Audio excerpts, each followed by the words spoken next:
Hello everyone, it's the Venomorph and welcome to a new video of a killer concept for Dead by Daylight. This is actually one that I've been thinking about for a really long time, way before even Springtrap. But I never really had the courage to talk about it because it was at the time, it was a very silly idea. But now that like all the hype is built around Springtrap and Dead by Daylight and everything like that, I feel like I now have the backing or strength to finally talk about this. The twisted animatronics appearing in Dead by Daylight. The reason I'm switching over to the twisted animatronics is two main reasons. Firstly, everything that has been talked about Springtrap, or could have been talked about Springtrap, has been talked about. From his ability, to his perks, to his even to his add-ons, the map offering, what kind of skins he would have, the survivor that would go with him, as well as the map. We've covered everything that has to do with Springtrap in terms of what we would want to see on this channel.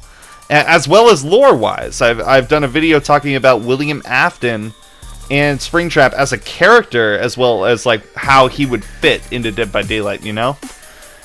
But now it's time to move on to one of his creations. In the books, specifically the Twisted Ones book and the Fourth Closet I'm going to be referencing, so spoiler alert if you haven't read either one of those books.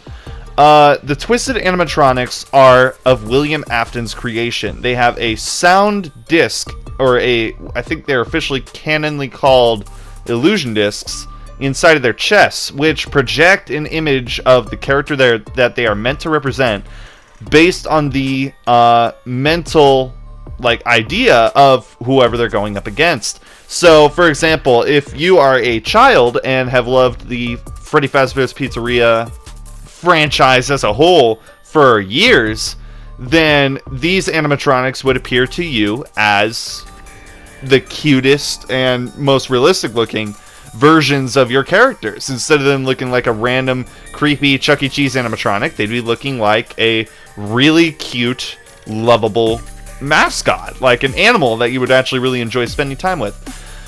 However, if your image of those characters is warped, like Charlie's and John's from the events of Silver Eyes, viewing them as horrifying creatures, then their image becomes twisted.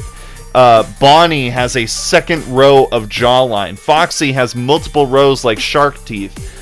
Freddy is covered in blizzards and warts and has a mouth on his stomach. Sound a little bit familiar? And there's another animatronic that is also introduced that we don't see a Twisted Chica, although we do see the model, like the animatronic itself, of what it could have been inside the Emily house. I think everyone is saying that the last name of Henry and Charlie is Emily. So the Chica animatronic did exist, but it didn't have a massive role in the book. There was also a wolf animatronic, which I will get into in my Finance a Phrase timeline. Don't think I forgot about that. My timeline is completely filled out, and is definitely coming. It's just a matter of trying to put it together in a way that sounds less filled with uhs and ands and ors and everything like that, and more put together and professional sounding.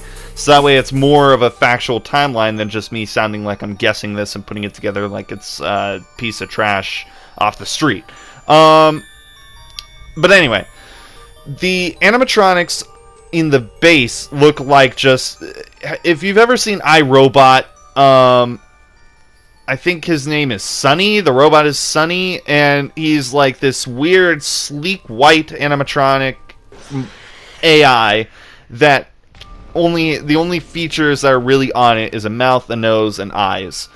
Similar to that, except these animatronics, they don't actually have eyes, and their mouths don't actually move. They're just sheer plastic. But the disc projects an image based off your brainwaves of what they look like. This could give a massive advantage and a new type of killer into Dead by Daylight, if you really think about it. The Twisted animatronics, theoretically, at the beginning of the match, their ability would probably be 0% terror radius and be able to make themselves look kind of lovable. Obviously, though, you're in a horror game, the image of the characters would get twisted because you're getting scared by them and you're getting attacked by them.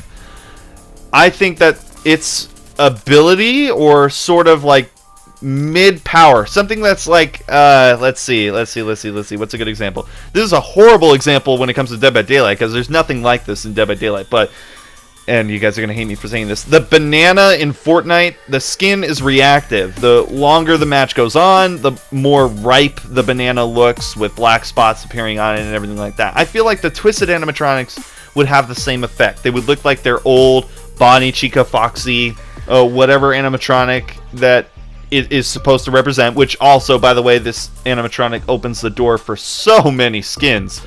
Not only that, but you, over the course of the game, because you're getting more and more scared by them, you warp your image of the animatronic. The animatronic becomes more twisted over the course of the game. I think that would be something brand new to the game, in terms of, like, there's never been anything like this. The closest thing that I can think of, and it's not even close, it's not even like a contest, it's just a fact that the character is similar to the idea that I'm talking about, but it doesn't actually use it. Freddy Krueger. The longer you are in the game, because your sleep meter goes up, right, and you get locked into the dream realm, with Freddy Krueger becomes more scary, because he goes from being unable to really do anything to being able to instantly just take you out, because you're stuck in his dreamland. He's super fast, he's super strong. Ever since they buffed Freddy, he's actually a formidable foe. The Twisted animatronics, I think, would have a similar aspect. They would, over the course of the game, become more and more of a formidable foe to go up against. I think their terror radius should slowly increase throughout the match as a given. Like, that's like a consequence. Like, for playing the character, that's a consequence. There are some killers like Legion and stuff like that I wish there was a consequence for playing. Like, some sort of way to nerf them to make them less useful. Like, the Legion is overused, in my opinion. He's used a lot, and he's very toxic. If you ever want to win a match in Dead by Daylight, and you're just starting out, I see a lot of Legions all the time, and they 90% of the time win. So if you need a first win, Legion's the way to go.